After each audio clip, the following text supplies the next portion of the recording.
Welcome again to Getting to Know Your Indiana Neighbor, and every one of them have been special. There's no question, and this one just as special, if not more so than the others.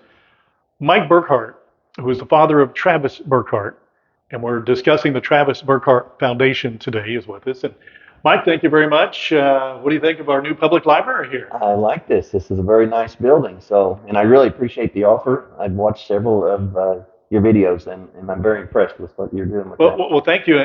But several of them connect with what you're doing. I know the Landon situation, the Hagen situation. I'm guessing as you look at those, well, not as you look at the videos, but as you hear those stories, automatically in your mind, it's how are we going to help those people? I mean, that's got to be something that just today is automatic.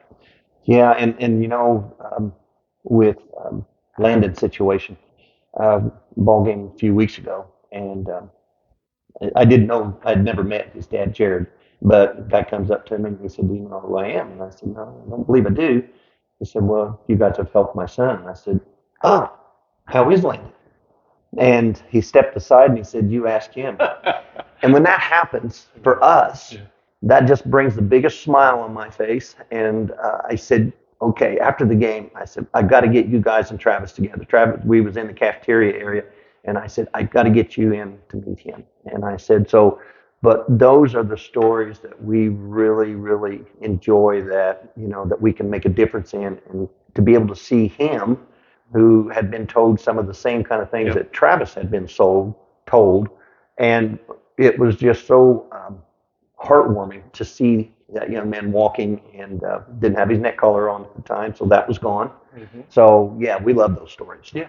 So we're getting way ahead of ourselves a little bit because some of you, if you're like me, you've heard of the Travis Burkhart Foundation in this area. I don't think there's any question. But I'm really, Mike was among the uninitiated, and maybe fortunately so, because we really hadn't had to use the Travis Burkhart Foundation. My brother, his wife, actually just passed in the last year, and the foundation helped her a little bit. So along with that, and then our mutual friend Doug Bradley, he's filled me in because I know you've helped him a great deal. I think he's helped your organization a great Yeah, deal. Doug's been a great asset to our organization. Yeah, He's one of those guys that has given back. absolutely. Yeah. Yeah. Well, and you talk about the ultimate paying forward. I think that's what the foundation is all about. But let's start.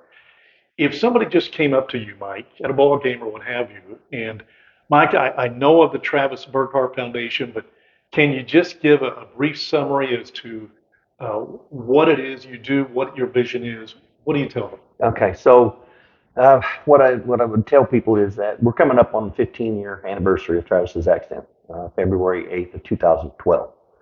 And I was headed to the farm show in Louisville. Travis, we had kept him home a day early. Travis was going to USI, University of Southern Indiana. He was going to school to be a PE teacher, along with, he wanted to be a football, basketball, and baseball coach. And my wife ran the North Davis Medical Clinic at the time, and she also worked out here in Lagodi, for a while also. But we got the phone call.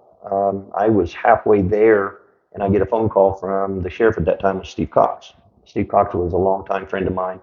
And anyway, he wanted to know where I was at. And I said, well, I'm on my way to Louisville with a group of guys. And he said, Mike, you need to turn around. He said, Travis has been involved in a very serious car accident. Travis was on his way back to USI, and he went into a spin on the ice. We don't know a whole lot of the details, but he had a Grand Am at the time, and the back bumper of his car was shoved all the way up and mashed up against the back of the front seat. So Jerry Harbsterite, who was the past sheriff at that time, had called my wife, and he went and picked her up.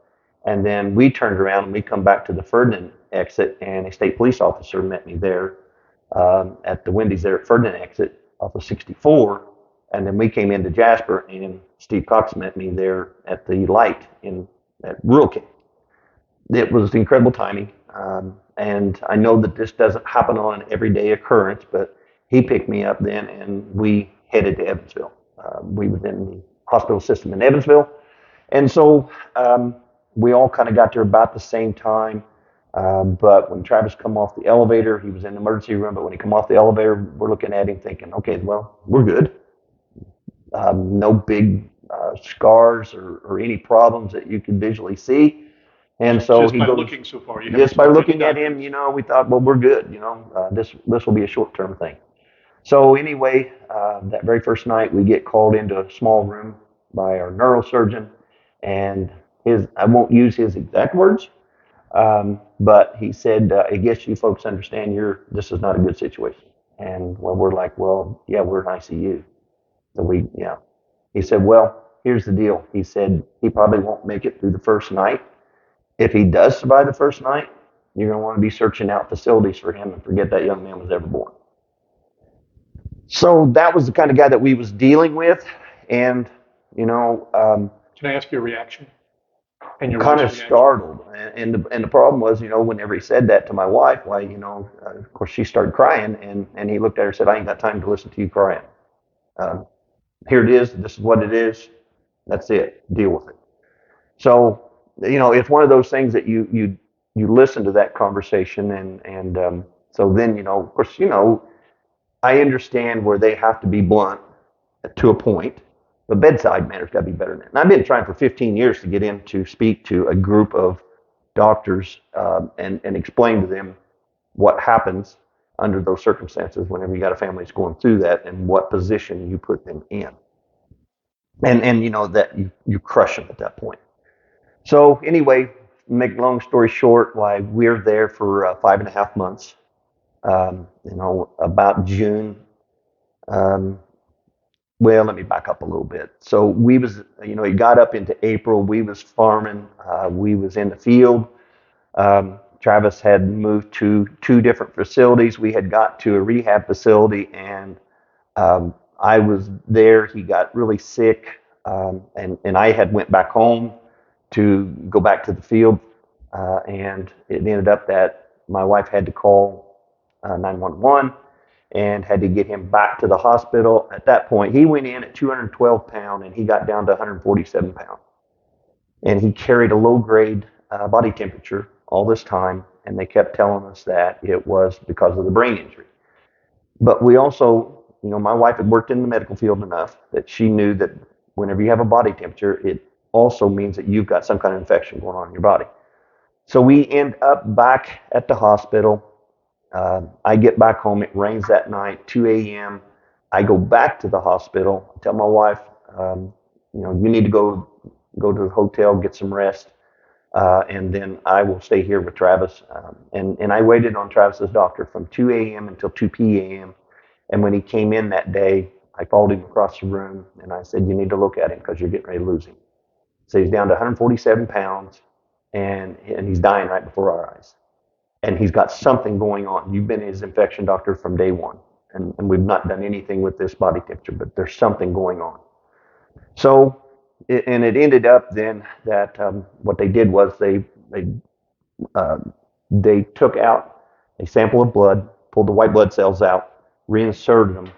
They spun out the white blood cells, reinserted them, did an ultrasound. Come to find out, he had had pneumonia and had it from the very beginning. So he'd been fighting pneumonia all this time, and that's the reason why he lost all this weight. So after we finally got that attacked and got better, well, then we went on the upswing, and then finally on July 28th of that year, we got to go home. So we go home, and we're still doing a bunch of therapy at that time. So, in the first 16 months, one of us lived out of a hotel 13 months out of the 16. But we couldn't have done it without the help from our local community. Yeah, when I think about that from the very beginning, when you talked about you got the call, your friends, your neighbors, the community, they were already on it. When they were already helping you. So that was kind of a precursor as to Yeah. what might go forward. You just had no idea. But I think back to those discussions with the doctors and the frustrations. Because if you would have caved in and just listened to them and let things go, Travis, first of all, wouldn't have been here today. And on the other hand, um, if you wouldn't again have, I guess, impeded the doctor's job himself, the infection doctor.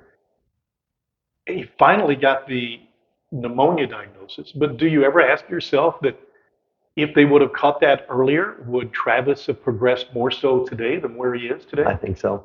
Think I so? mean, whenever that was April 24th, so you're talking about 10 weeks Mm-hmm. that he had was carrying his body temperature around. It never got to a massive level, but it was a constant. Um, and so we have to go back and think, did that have some impact on his injury, the outcome?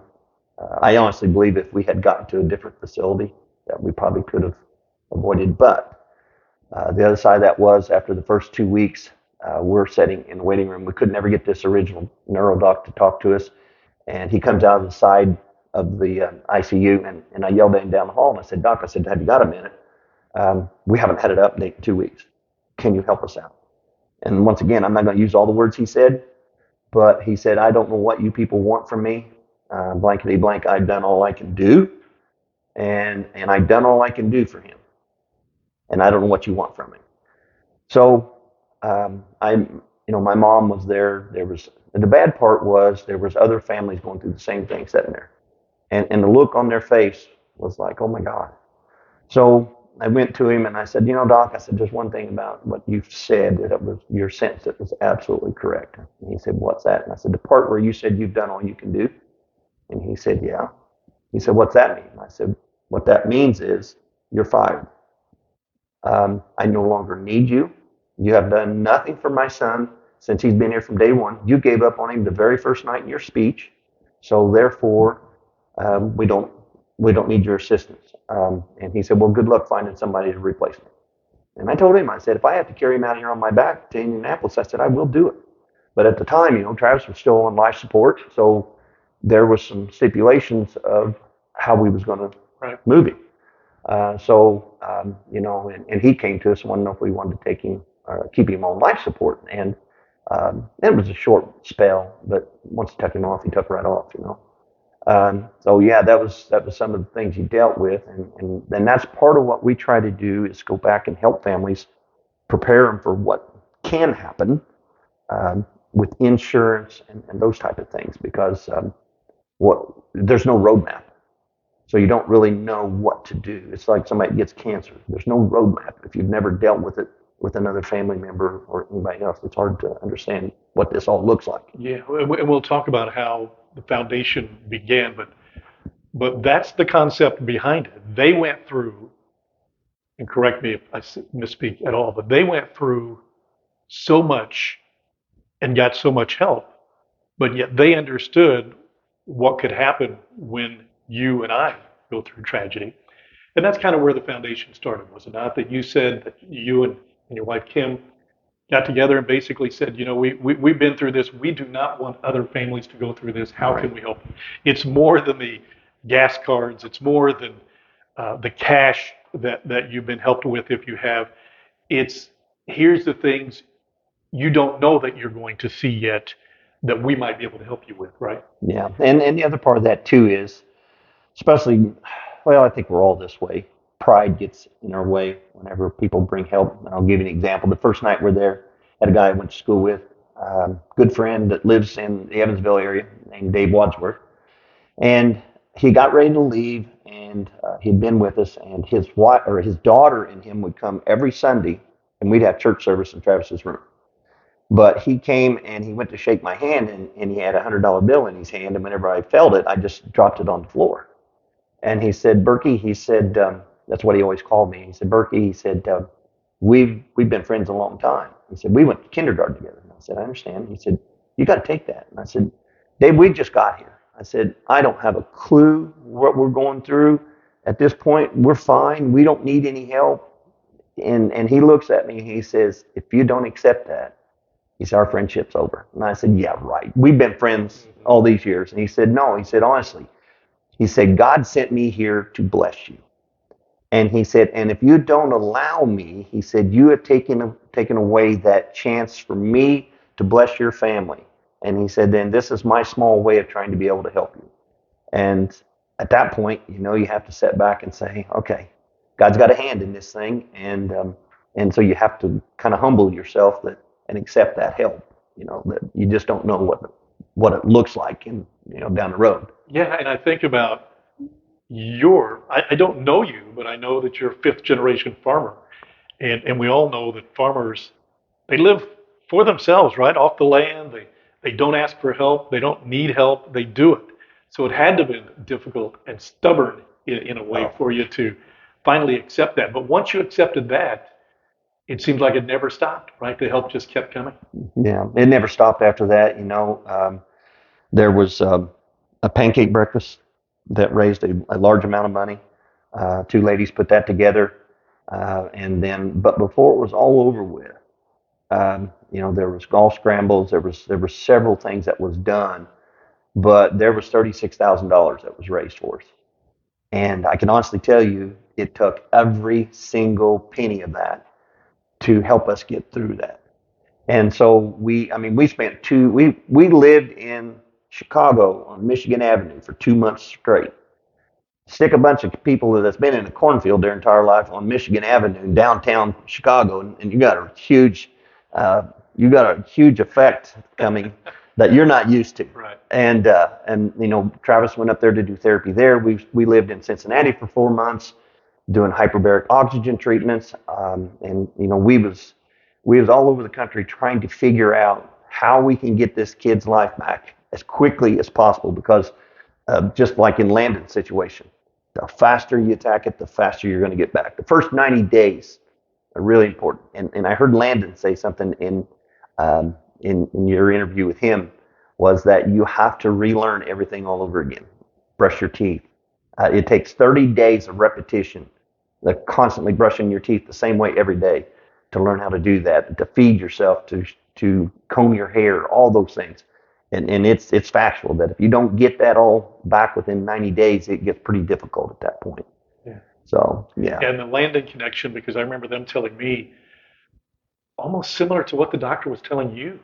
And that's, first of all, he may not live. If he does, he'll never be able to walk again. They refused to believe it. They relied on God. And speaking of faith, uh, I understand that you had quite the conversation with God while you were in a car by yourself and you were losing your faith. But by the time the drive was over, your faith was restored. Can you tell that story? And that was the night that Travis had went back to the hospital after he'd lost 67 pounds, got down to 147 pounds. Anybody that knows Travis, at the time of his accident, he was going to gym 5 days a week. And we've always told him that God was preparing him for the biggest battle in his life because he was going to the gym 5 days a week. He was the biggest I'd ever seen him as far as strength was concerned. And anybody that played sports against him knows that he was kind of the nasty little guy on the bottom of the pile that was pinching and kicking and carrying on. So, but I had left the hospital. Was coming around at that time. It was before I-69, but it was coming around 164. And God and it was 10 o'clock at night, and I'm just like, what have we done wrong to deserve this? We thought we was doing what was right. We thought we was, raising our kids right. We was in church every Sunday. We was trying to lead them the right way and raise them the right way. What have we done to deserve this? And if there had been lights on in my vehicle and somebody pulled it up alongside of me, they would have thought I was having just a breakdown. They would have thought I was going crazy. And I had the radio on and I had Caleb on. And the song Mountain of God come on by Third Day. And that song came on and it talked about the trials and tribulations of getting to the top of the mountain of God. And it just, at that time, it made sense. And it just kind of like, okay, I realized that I was not in charge. It was not my path because whenever this all happened, I'm like, okay, so we'll go through all this stuff. We'll get Travis back, go through rehab, and we'll get him back into the fall semester. And we'll get him right back in college. And this is the farmer guy in you going, and we're going to get back to normal, and we're going to get him back to school and we're going to pick up life just right where we left off at. Well, I kind of had to be knocked back a little bit and say that this is not my path. It's his path. Don't like the path, but yet I have to basically obey what that is. And what we a few years later, we was at a concert, and Third Day happened to be there, and we got to meet them before, and I told them that story, and it was a meet and greet thing, and they all looked at one another and said, "We haven't played that song in a long time," Oh, they weren't going to play? and they said, "We've got to go back and practice that. We haven't played that," Oh, and so they quit meeting everybody, and they went oh back, my, yeah. and then when they come out on the stage, they brought Travis up to the edge of the stage and played that song, and yeah, Wow.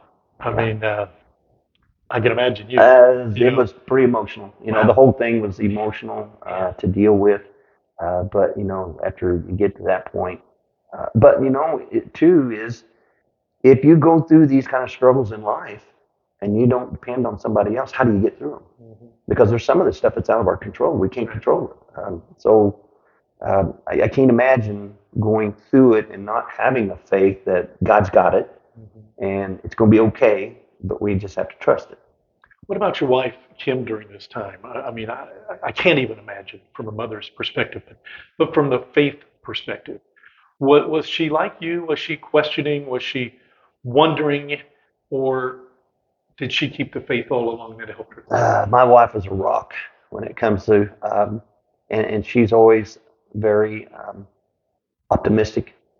She, at the time when Travis went through all that, she made sure every night when we left, there was Christian music on the radio in Travis's room.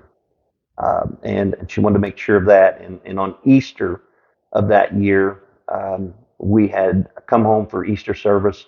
We went back to the hospital. And as we was walking out of the room, was the first time we'd heard any words out of Travis. And he said, "Mom." So it kind of broke everybody down at that point. But we realized, that he was in there, but and that would have been after he had started the uptrend coming back at that point.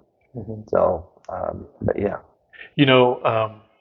I was telling Mike prior to this that I started this direction of the interview just thinking we would talk about the foundation and how much good it does and how you can help and how it can help you and those things. And we will.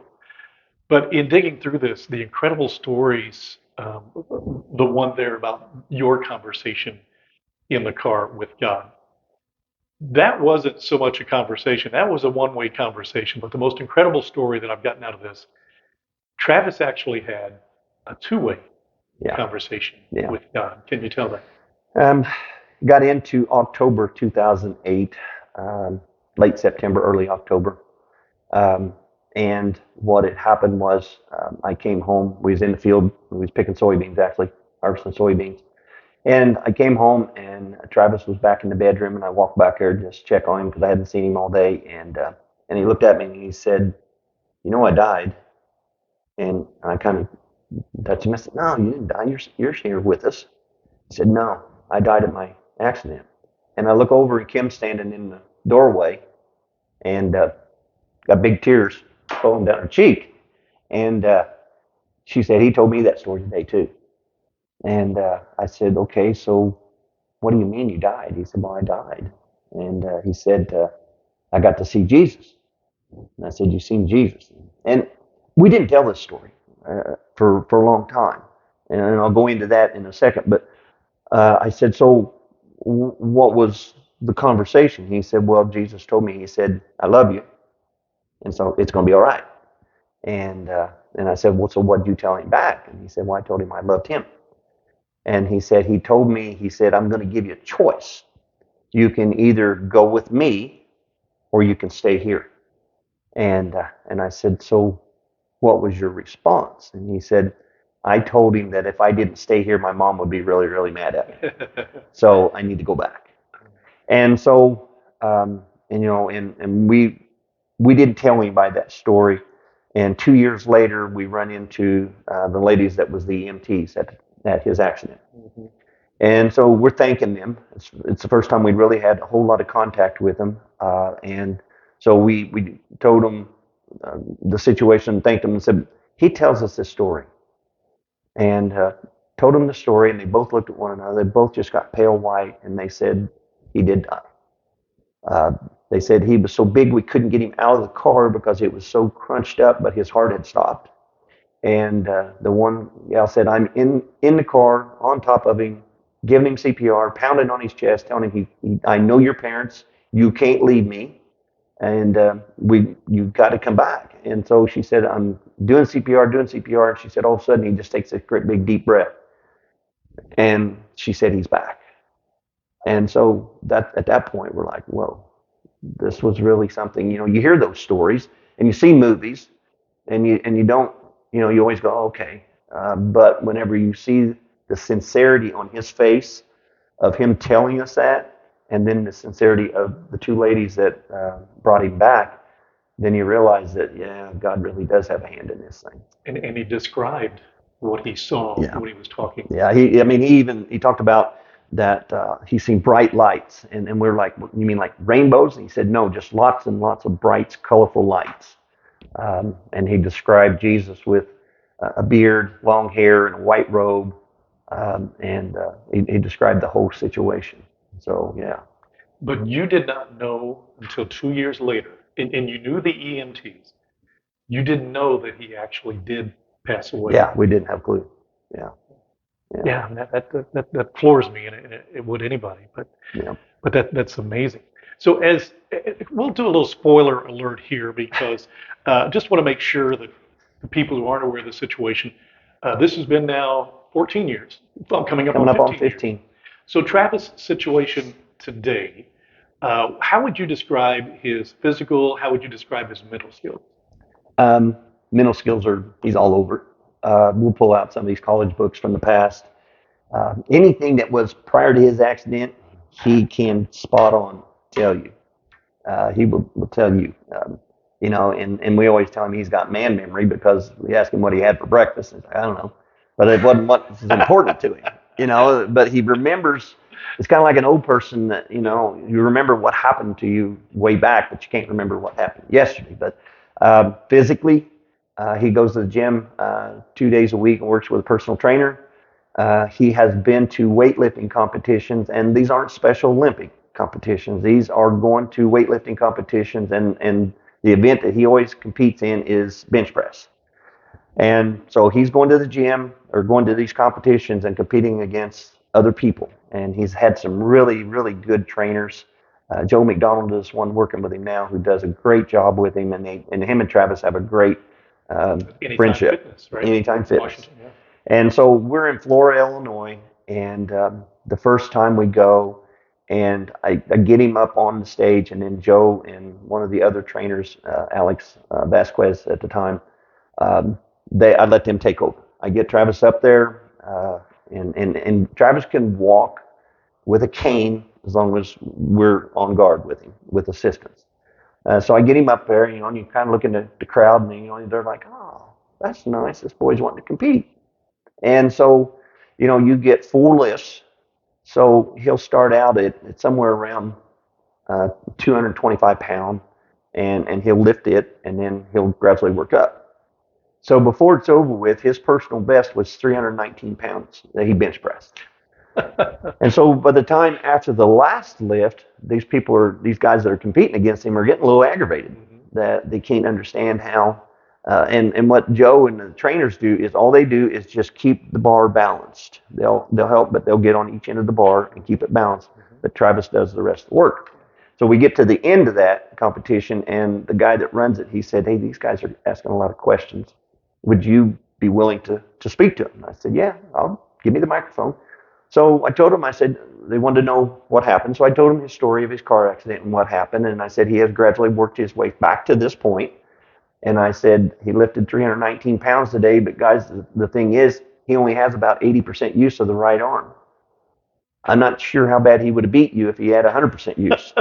And so he's just always been extremely naturally strong.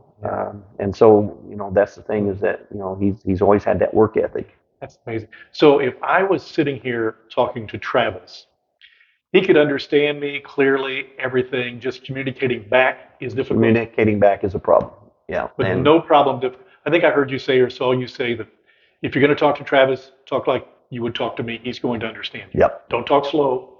Yeah. But coming back to you. I'd imagine that still gets somewhat frustrating for him. Yeah, and and for him, we have a program on his iPad that's called Speak It, but he feels like that he's dumb or feels foolish for using it. That he ought to be able to communicate, but he thinks everybody he is like they're reading his mind, and it's hard for people to understand. And so we'll either make him take his cell phone and type out a text message or whatever, and then show him the phone. But it's hard for him to do it very fast. So, conversations can go really fast. So the conversation may have passed him by before he gets the answer right. So he gets a little frustrated at times. Yeah, a little bit, but he does really, really well with it. I mean, it's remarkable that he handles it all. His emotions will center around his mother and I, especially his mother.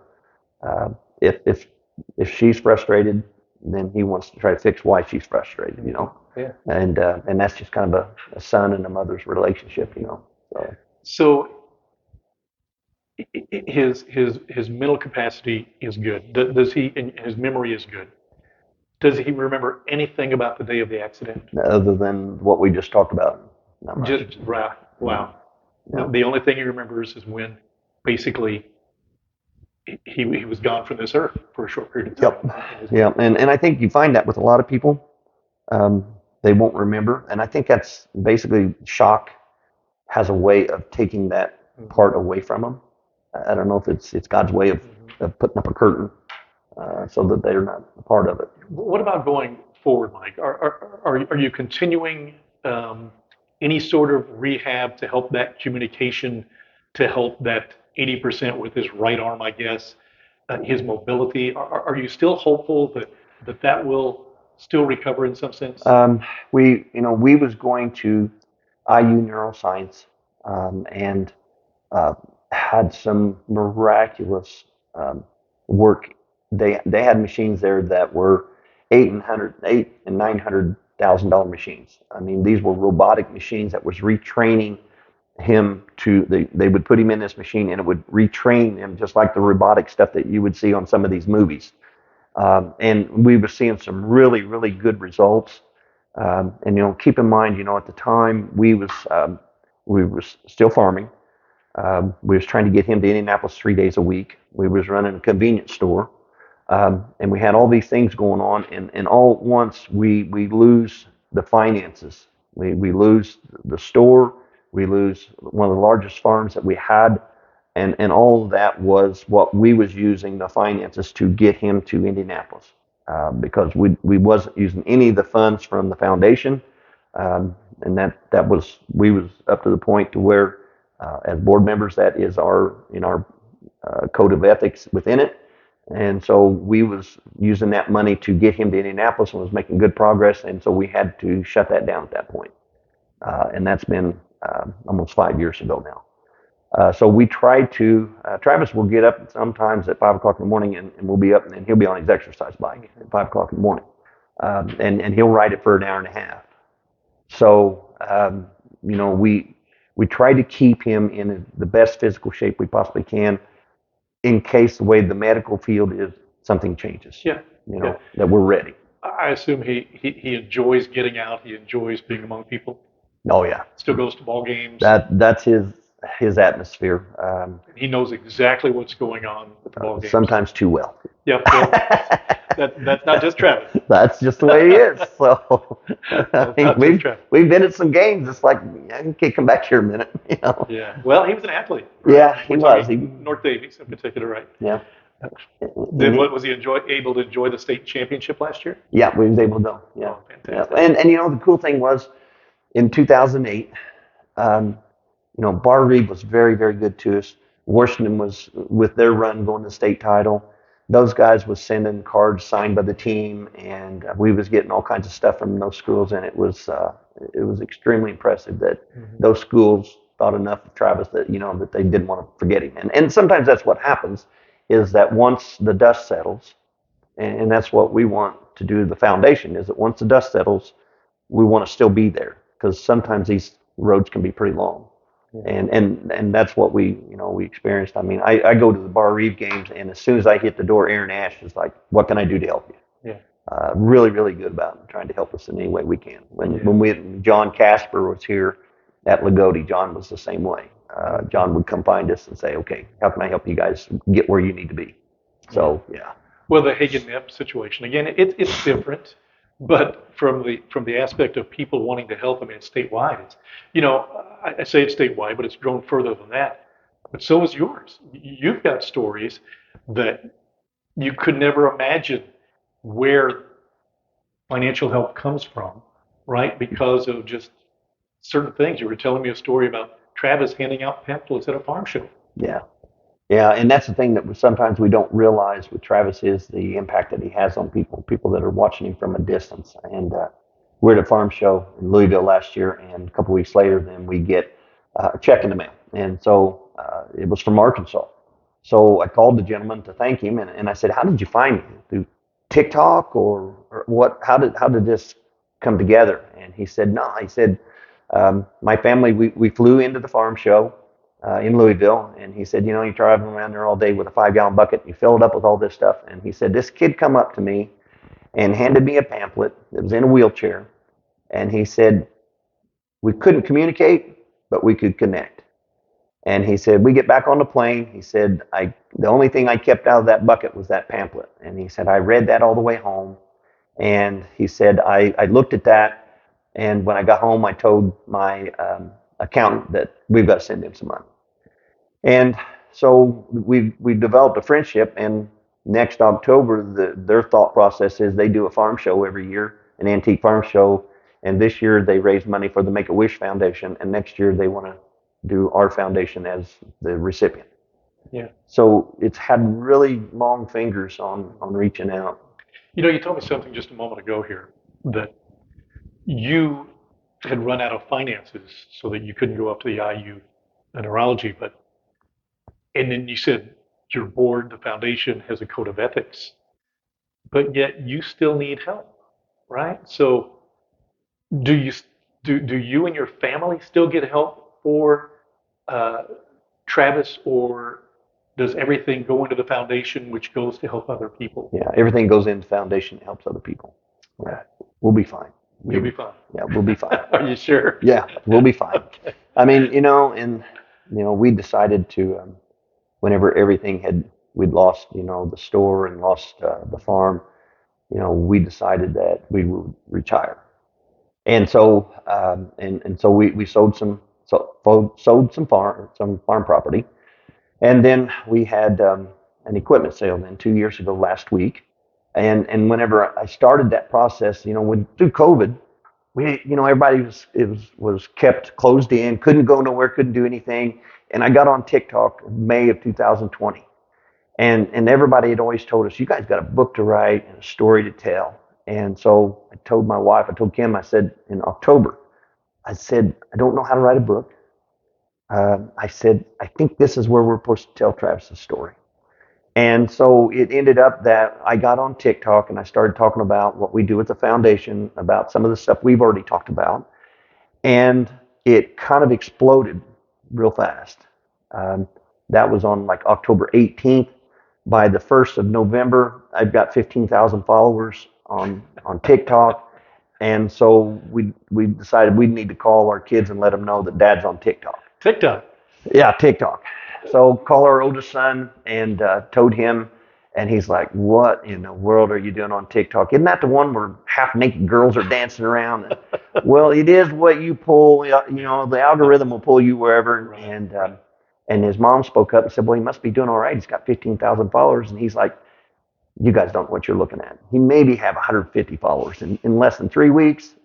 And she said, no, I'm serious. And he said, maybe 1,500. And she said, what's 15K mean to you? And he said, holy smokes, what are you talking about on there? So, then I went on, we was getting ready to start into the farm equipment and sale. So I just started going through every piece of equipment and talking about every piece on TikTok. And that was the most miraculous advertisement I could have ever had. Free. Yeah. And, we had a lot of money in advertising, but that one thing kind of went crazy. Mm-hmm. And then by Christmas time, I had a good friend that I had made through TikTok over in Illinois. He called me and he said, hey, Mike, he said, I think, he said, we've got a lot of people that want to come to your farm equipment sale through TikTok from all over the United States that wants to come to your auction and support you. I said, seriously? I said, how many are you thinking? He said, 40. And I said, when you say all over the country, what are you talking about? He said, Montana, Michigan, North Dakota, Missouri. He said, clear down into Texas. And I said, holy cow. So anyway, I told my wife, I said, we've always had this rule that when people come to our farm, we feed them. I said, after the sale that night, we got to feed them. So after the sale that night, we had a great big shrimp boil in our garage, and you would have thought it was a 30-year class reunion. It was amazing to Nobody knew watch. each other. Nobody knew anybody, but other than through TikTok videos. That was it. Yeah. And it was amazing the friendships that connected, boom, immediately. So TikTok, I mean, here's how much I know about it. I heard that he was on TikTok, and I've seen a couple of them that were shared on Facebook. But when I tried to find him on TikTok, I didn't even know how to do it. Yeah. I would try it. I don't know what it came up, but I couldn't even do it. So it's not typically for someone your age and my age because we're the same age. Yeah. I mean, I know. Right on it. Yeah. Yeah. But that's so amazing, and that's just one of the stories. Not only is there a book, Mike, there's a movie here somewhere. I mean, not a TV, a feature film here somewhere, and that's just part of the stories. That another one that floored me was you do fundraiser events every year for Cardinal Cub games. I think this year it's coming up. It's Cardinal Yankee game.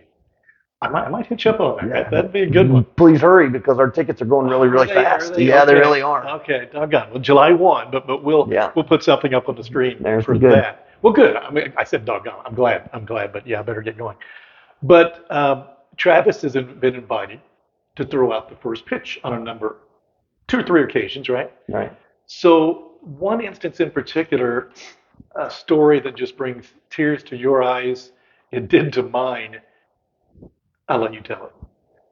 And we've had several things happen over there in St. Louis that is just kind of crazy how it all unfolded. But this one in particular that Greg is referring to, Travis goes down and anyway throws out first pitch. And anybody that's been there, there's several of those that go out to throw first pitch, and Travis was one of them. So we get back up to our seats, and we never sit down. We're always standing up behind where everybody's out in front of us, and we're always standing up there just talking to everybody. And so this lady comes up, and she's just crying uncontrollably. And so we're trying to console her and try to understand what she's saying, and we finally get her to calm down, and she said, do you remember me? And then we're like, I don't believe I do. She said, I was Travis's nurse in ICU. And she said, I was sitting in a luxury box over on the other side of the building, and I hear his name announced, and I look down and I see it's him. And she said, I lost my mind.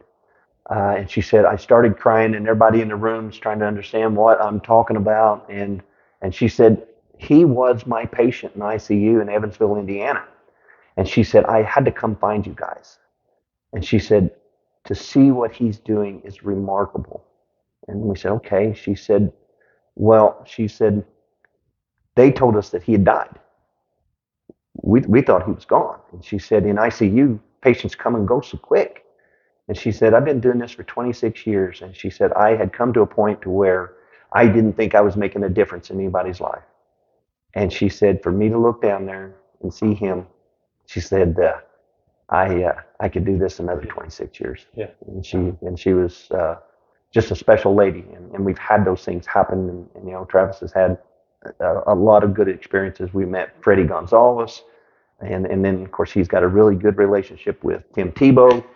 So we've just had things happen that they would have never happened. Well, that's another terrific story, the Tim Tebow story, and how the communication started, and you guys had no idea that he had any connection with the Tebow family, yet he did. How did that all start?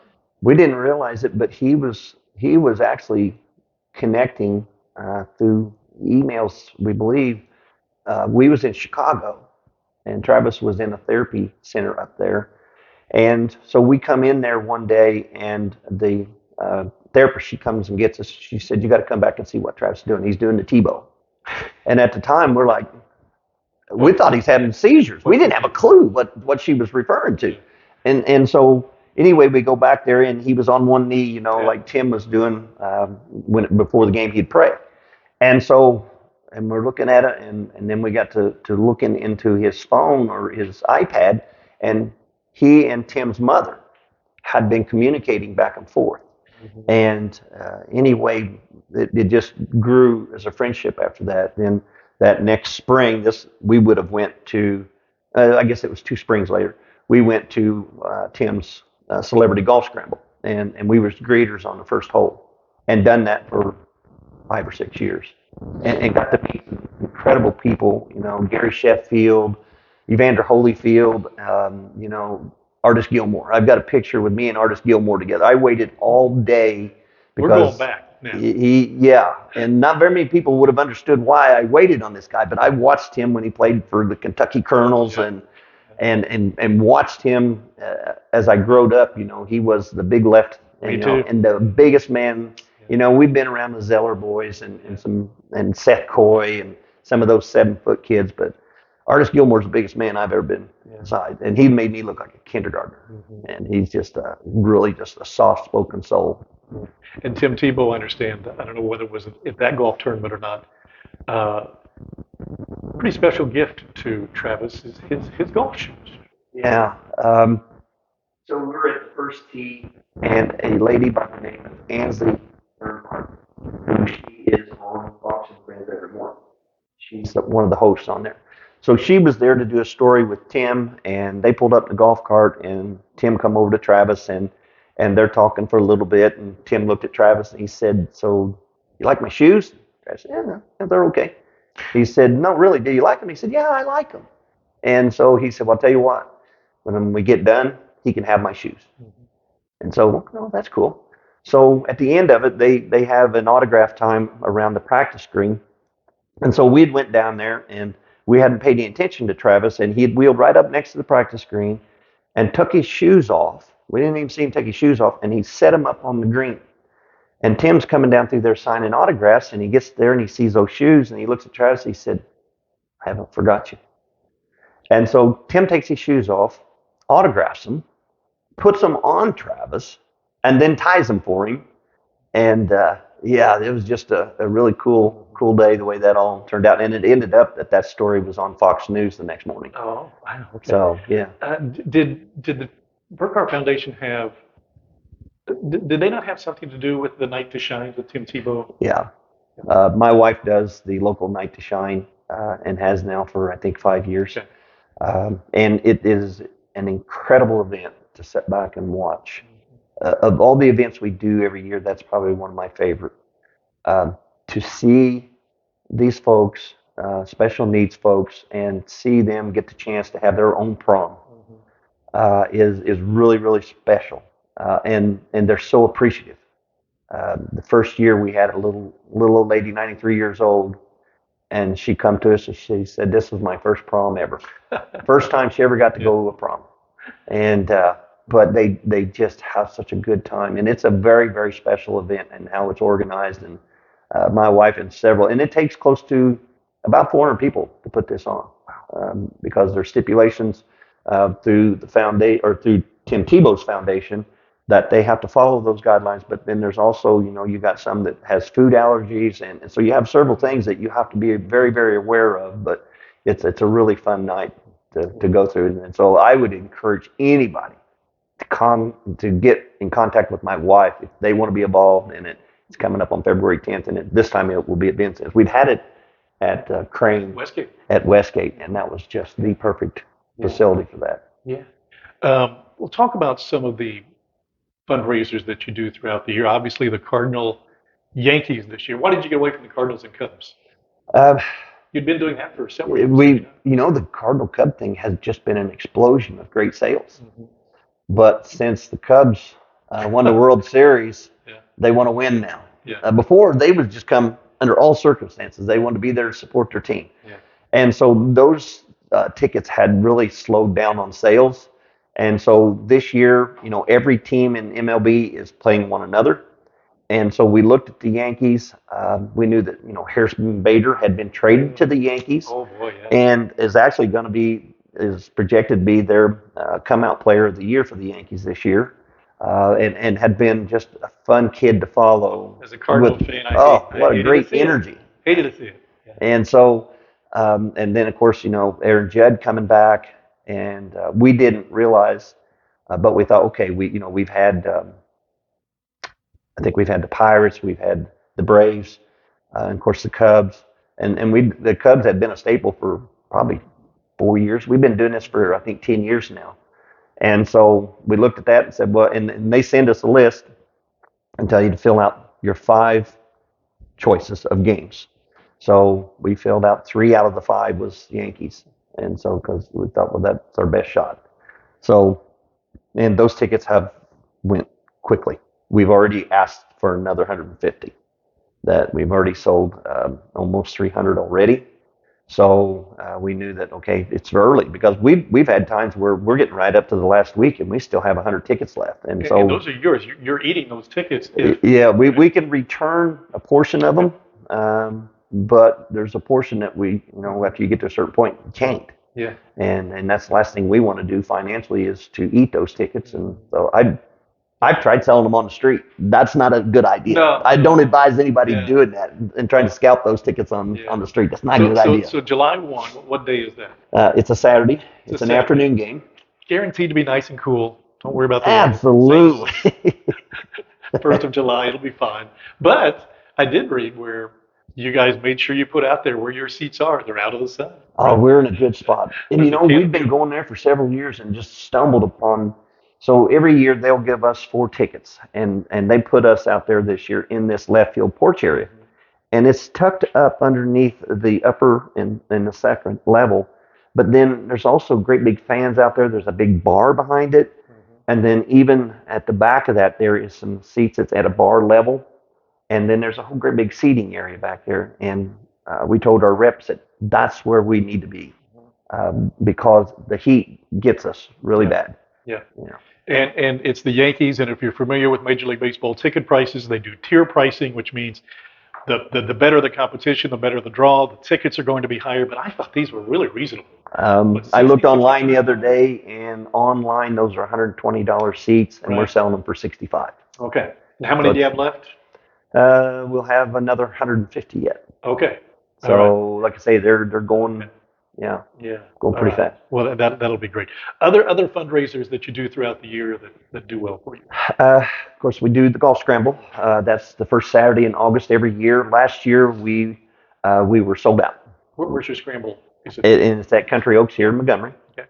Really nice course to do it at. They take really good care of us there. We can't complain what they do. Great staff there, and just an awesome place to have it.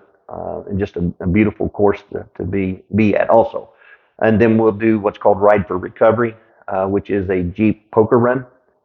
Jeep, convertibles, motorcycles, just anything. We don't care. You can have a top on. I don't care. But we'll pick out a route through southern Indiana, and then we'll do that and make money doing that too. So we've had, and the good thing is we've got title sponsors for these events. First Savings Bank has been a great sponsor for us. Bobcat of Indiana is another one it's going to sponsor the meal that day for the golf scramble. So we've got some people. TopCon is another company that we have went and done some speaking engagements. We try to do some motivational speaking that we've done that we're starting to do now throughout the United States. So we're doing that now. So yeah, we're just trying to take those opportunities and do the best we can with them. But you've got a board of trustees Yes. for the foundation, because all those things you just talked about, they don't just happen. There's a lot of work behind that, but also the decision making as to who gets help, how they get help. Is there any way you can explain that process? Yep, absolutely. So if you go on to our website, TravisBurkhartFoundation.com, and there is, if you look across the top, it says, "How can we help?" If you hit that, that is the tab that goes into our assistance tab. Fill that out. And what we ask is that if, let's say, you're going through some kind of health issue, we ask that somebody outside of your household fill it out. Okay. Because what we try to do is when that happens, then just like the story I told you about my classmate, we want somebody else to have a part in blessing your family. And so if you fill that out, then the email comes into my wife, and then she will send that assistance form to all the board members. And within our guidelines of we can vote through the internet. So they will all state how much they're willing to put forward to it, whether it's gas cards. We bought 22 iPads for autistic kids, hotels. It could be deductibles. It could be part of the medical expense itself. It could be gas to get back and forth. It could be hotels to get wherever you're going. But within 48 to 72 hours, we we have help. You have it in your hands that quick. And the reason why we do that is because we understand that a lot of times it's people because of pride. They wait, they wait, they wait. No, I don't need help. I don't need help. And the next thing you know, they got a kitchen table that's got bills on it this high, and they need help now. So we try to make sure that we get them help immediately. Yeah. I understand when you started the foundation, your vision was to do it strictly for the TBI, the traumatic brain injury patients, maybe those in recovery, but you found that the rate that actually lived through that was very low. So today, it's all kinds. Yeah. Any medical need. Is that fair to say? Yeah, it is because, like I say, like you said, whenever we first started, we were just going to help traumatic brain injuries. And soon what we found out is that Travis is only one of 8% to survive. Landon is only one of 8% that survive. 92% to go through some type of accident like that don't survive the accident. Mm-hmm. So what we found out was that we was not going to be able to help families out if we didn't open the scope. We have a board of 11 that work diligently on trying to raise the funds and trying to make sure we take care of families as much as possible. But so today, 52% of what we do is cancer related. That seems to be the biggest one. And I could give you the whole percentage breakdown of heart versus everything else. But the accident side of it is a very small, minimal part of that. So Yeah, when you think about it, and so many of you have been through it, and so many of you have been helped by the Burkhart Foundation or other help. But I know when my sister-in-law was going through it, her husband was working, and it was those of us who were retired in his family that were able to take her down to hospital visits as best we could. But that was just here to Jasper. But then there was Indianapolis, in your case, Chicago. So all those things, it just, until you're in that need, you have no idea what you're looking at, and those costs add up. yeah. And you better than anybody know that, and the foundation's board of directors. So that's as I said, the ultimate pay it forward Yeah. that the Burkhart And, family. and we was fortunate because my wife and I could tag team because we still had two kids in school, in high school. And so one of us would be at home, try to be at home, and then the other one would be at the hospital. Either way, we would go back and forth. And actually, in the way that I can, and my brother was a big help because he was keeping the farm going. And so we was very fortunate that we had family that stepped in, just like what you're saying, because the situation that that the husband was involved in that somehow or another got to still keep finances coming in and somebody's going to have to work. And so that makes it really, really difficult and puts a lot of stress on a family financially that I'm tugged both directions. I've got a loved one over here that needs me, but yet also if I don't provide financially, how am I going to keep this part going? And sometimes if you don't keep working, then the insurance stops. So then you got that problem. So that's the thing that we was really fortunate on that, we could tag team that and still keep things going.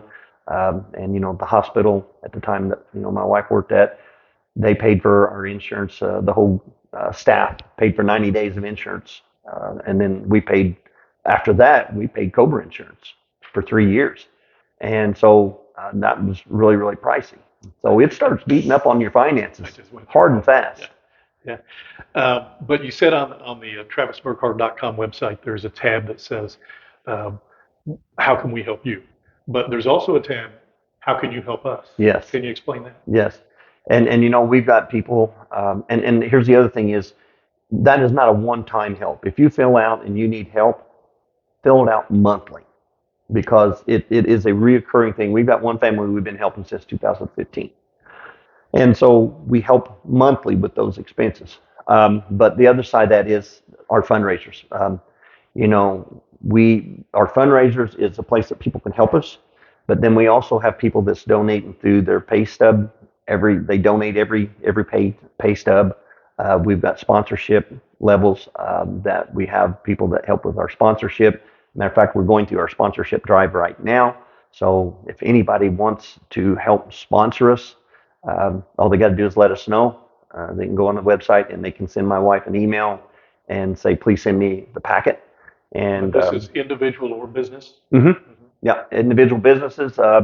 We've had people that have, for instance, this year we've had several that in lieu of flowers, they'll designate the foundation as the recipient because they're like, well, rather than send flowers, we'd rather see that money go to helping somebody. And sometimes it's families that we've helped. Beth Graber, Brett Graber's wife. Right. They have, we tried to help and support them as much as we could. But not only that, but we went several times to pray with Beth, and we offered that part of it too, is that we try to offer spiritual support also. But yeah, we're always looking for help along the way to keep us moving. We've been pretty fortunate, but just last year we gave out $73,000 in support last year. So that's a lot of fundraisers and a lot of help from other folks. And like the one Yeah. story we told later, sometimes checks show up and we don't even know how that happened. Yeah. You know? Yeah. That's good. That's good. But I know you try to put out updates periodically on how many families you've helped, how many dollars have gone to it, how many iPads. I don't know that you have those right in front of you, but I'm pretty sure that's fairly fresh in your mind, right? Mm-hmm. Yeah, we've helped families over 1,400 times. We're approaching $375,000, Yeah. and we have helped with 22 iPads for a lot of times it's communication devices for autistic kids, and we've helped as far as Colorado. We have now, whenever we talked about that TikTok thing, well, what happened was there was an auction that a group did for us in Iowa, and they raised $46,000. So we keep our accounts separate.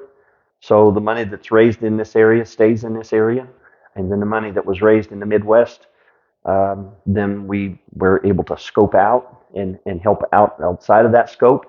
So we've been pretty fortunate that through TikTok stuff, it's just kind of went crazy. We've had fundraisers in Nebraska, Iowa, Wisconsin, Missouri, and then now next year we'll have one in Arkansas, and that money all stays within a Midwest account, and then the other money we raise stays here locally. But it's one of those things where the concentration of the help that we've done has been in a 5-county area. But we need help from the surrounding 4 counties pretty hard. Yeah. Yeah. And when did you start the foundation? 2009. How many board members do you have on? We have 11 board members. That's amazing. Yeah. 2009. So 14 years. Whenever you started in 2009, I'm guessing you had no idea where this was going, if it would sustain, but I know you had no idea you'd be where you are today. And so Tyson Wagler and Dave Freddy, accountants there in Washington.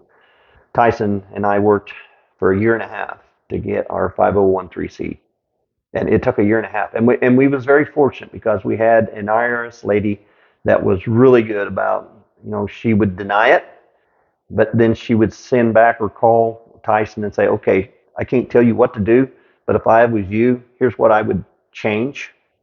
And then through that process, and then Harry Hansen was the attorney and then they all donated their time. Finally, after a year and a half, then we finally got become a legal 501(c). So it Year takes and a half. year and a half. And the lady told us, she said, most of these that we start, they get started on emotion, but they don't survive but a year and a half, 2 years tops, and then they're done.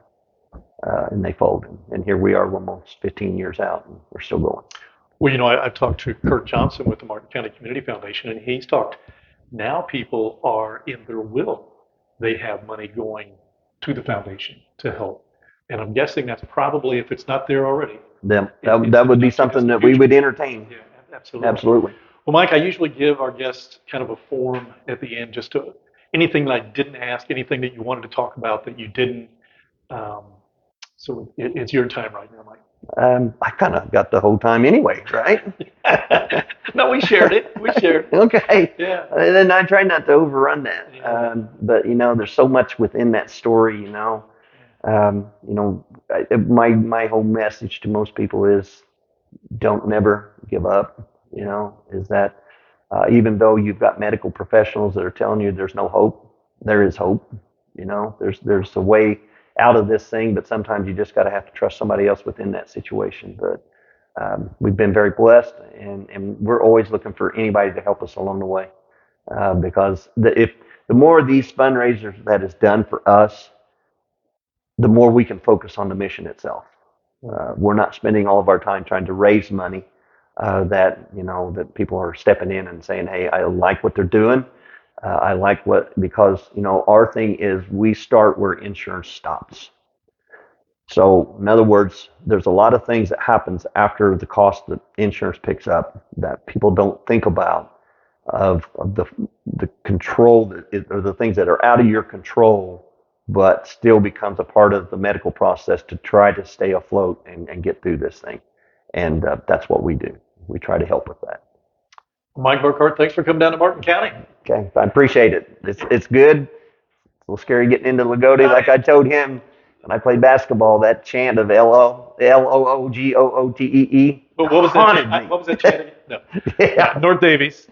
And but as we've said time and time again, especially locally, or especially lately, when you have tragedies like this, we're all family. And you found out that firsthand, and you're helping others find that out. But the Travis Burkhart Foundation, TravisBurkhart.com, right? So find out. TravisBurkhartFoundation.com. I'm sorry, TravisBurkhartFoundation.com. So find out how you can help, and if you need help, it'll guide you through, and I'm sure that there's contacts that you can make. But Mike, thank you so much. Thank you. Thanks again. Hope you found out a little bit more about this neighbor, Mike Burkhart, and in particular the Travis Burkhart Foundation. And thanks for watching Getting to Know Your Indiana Neighbor.